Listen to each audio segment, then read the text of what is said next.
Welcome back to CircuitSphere and to the next episode in our PowerMac G5 series. In the last episode, we made some major upgrades to this iconic machine. We swapped out the old spinning hard drive for a blazing fast 2 terabyte SSD, installed a brand new Asus DVD drive, and gave the PowerMac G5 a stunning makeover with a matte black vinyl wrap and RGB LED lighting. If you missed that episode, I'll include a link to it right here. Be sure to check it out, see the transformation so far. Today, we're kicking things up a notch. I'll be upgrading the RAM to its maximum capacity of 16 gigabytes and then swapping out the stock NVIDIA GeForce 6600 graphics card for a much more powerful NVIDIA GeForce 7800 GT. Once the upgrades are done, I'll run benchmarks and test performance to see if these changes are worth your hard-earned money. And that's not all. There's even more to come in this series. In upcoming episodes, I'll be doing a full teardown tutorial of the PowerMac G5 Quad and a detailed tutorial on servicing the water cool unit. So stay tuned. Let's dive in.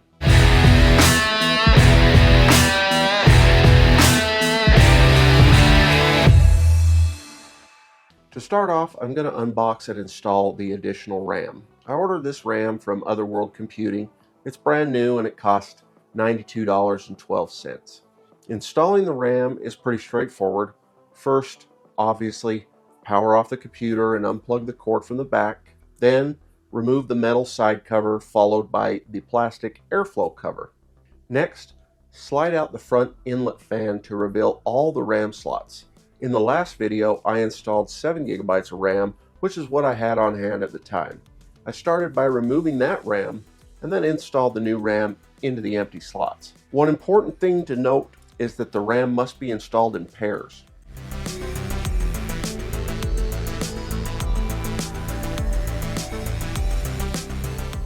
And then that's it. The RAM is all installed. I got the graphics card that I'm going to be installing in the PowerMac G5. This is the NVIDIA GeForce 7800 GT, 256 megabyte, pretty big card. I originally set off thinking that I needed the Quattro FX 4500 because I had the 512 and it was the best one that you could get, the most expensive. In 2005 it was $1,650, but then I started doing some research on the computer, and all the forums pretty much say that if you're going to do gaming or stuff like that, you want the 7800 GT or the GTX. I ended up going with the 7800 GT with 256 megabytes. Everyone says that's a great card, and I'm not really going to be using this as a workstation, doing any Final Cut Pro or anything like that.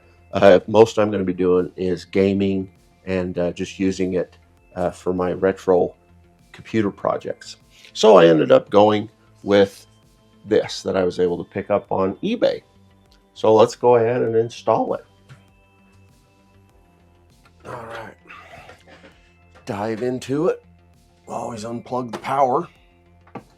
And then I'm going to undo the monitor connection. And then grab my iFixit toolkit.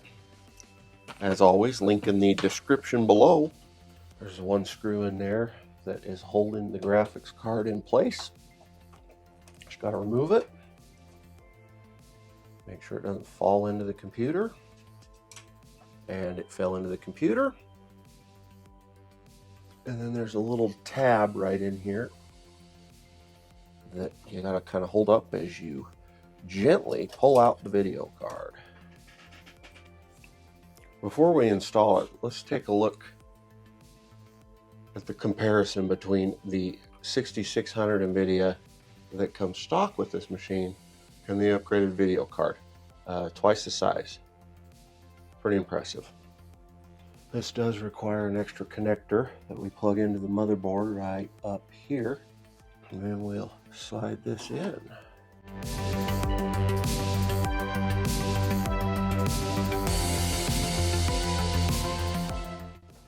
Connect this in here. And we'll fasten the screw back in and we should be good to test it. Yeah, I think I like that. Plug monitor back in. Place the airflow cover back in. All right, here's for all the marbles. Now let's make sure it's all showing up in the system report.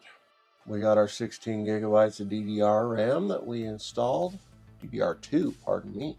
And then in our graphics and displays, there we go. GeForce 7800 GT 256. Time for some benchmarks. If those that have seen a few of my videos haven't guessed by now, I like statistics, so benchmarks are kind of my thing. So I hope I don't get too crazy on benchmarks. Let me know if I do. Reviewing the benchmarks after these upgrades, here's a quick reminder. The benchmarks I use are part of the version 2 tab on the SphereScore spreadsheet, which is linked in the description below. For this analysis, I'll be using Geekbench 2, Xbench, and Cinebench 2003. Starting with Geekbench, I saw a much smaller increase in the memory score than I had expected. The memory score came in at 1,861, representing only a 13% increase over the Geekbench score with 7 gigabytes of RAM installed. The overall Geekbench 2 score was 3,526, which is only a minimal increase from the pre-upgrade score of 3,419. Over to the Xbench results, they followed a similar pattern. The memory score saw just a 6% increase, with the overall Xbench score coming out at 160, a modest 4% increase over the pre-upgrade score. However, things improved noticeably with Cinebench 2003. The OpenGL single layer score increased by 4%, while the OpenGL high layer score jumped to 2,202, a significant 17% increase. The total Cinebench 2003 score rose by 8%, reaching 4,502. When comparing the overall performance score, which combines all benchmark test scores, I recorded a modest 3% improvement over the pre-upgrade score. Now, at first glance, these results might seem underwhelming. However, I conducted one additional test outside my usual benchmark suite, the OpenMark benchmark. I tested both the original NVIDIA GeForce 6600 and upgraded NVIDIA GeForce 7800 GT. The improvement was dramatic. The GeForce 6600 scored 5,171 on the OpenMark benchmark, while the 7800 GT scored an impressive 9,331, which is an 80% increase over the stock 6600. And if that doesn't convince you, let's take a look at Halo, a game known to be pretty demanding on Macs. I started off with all settings maxed out, and the gameplay was smooth at first. However, after about 10 minutes, I started to experience significant lag. So I went into settings and turned off full scene anti-aliasing, leaving all other settings at max. When I jumped back into the game, the lag was gone, even during extended gameplay. The fans definitely kicked in and the temperatures rose, but the quad PowerMac G5 handled it without any issues. Now I'm going to play two 10-second clips back to back of Halo. The first clip shows the game running on the GeForce 6600. Those Marines could use some help, Chief. Do what you do best.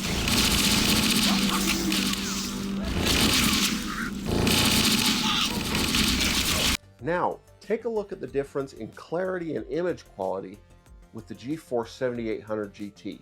Those Marines could use some help, Chief. Do what you do best.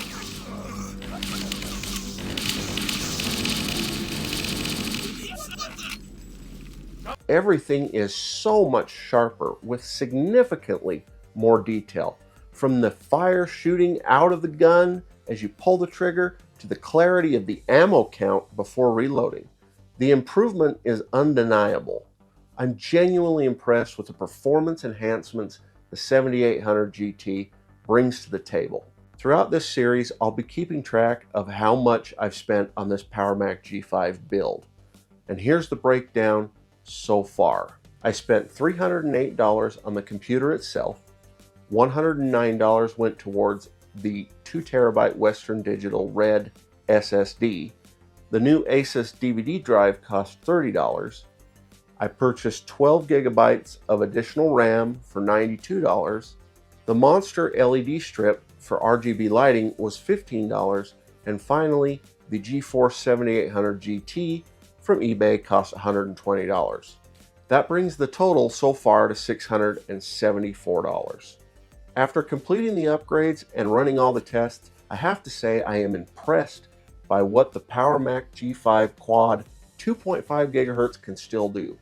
While the Geekbench and Xbench results didn't show dramatic improvements, the Cinebench and OpenMark tests highlighted how much of a difference the NVIDIA GeForce 7800 GT makes in real-world performance, especially for gaming and graphic-intensive tasks.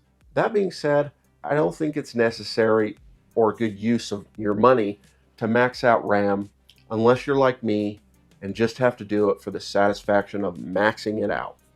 For most users, upgrading to a reasonable amount of RAM would provide similar performance without added cost. However, investing in an upgraded graphics card like the 7800 GT is absolutely worth it. You will not regret it when you sit down for some retro gaming. The improvement in clarity, smoothness, and overall detail is night and day compared to the stock NVIDIA GeForce 6600. It transforms this experience and makes this vintage machine a joy to use. That's it for this episode of CircuitSphere. If you enjoyed watching the progress on this PowerMac G5 series, be sure to like, comment, and subscribe so you don't miss the next video. I'll be continuing to push this machine further, so stay tuned for more upgrades, benchmarks, and tests. As always, you'll find links to the tools and parts I use in the description below, along with the SphereScore spreadsheet for a closer look at the benchmarks. Thanks for watching, and I'll see you in the next episode of CircuitSphere.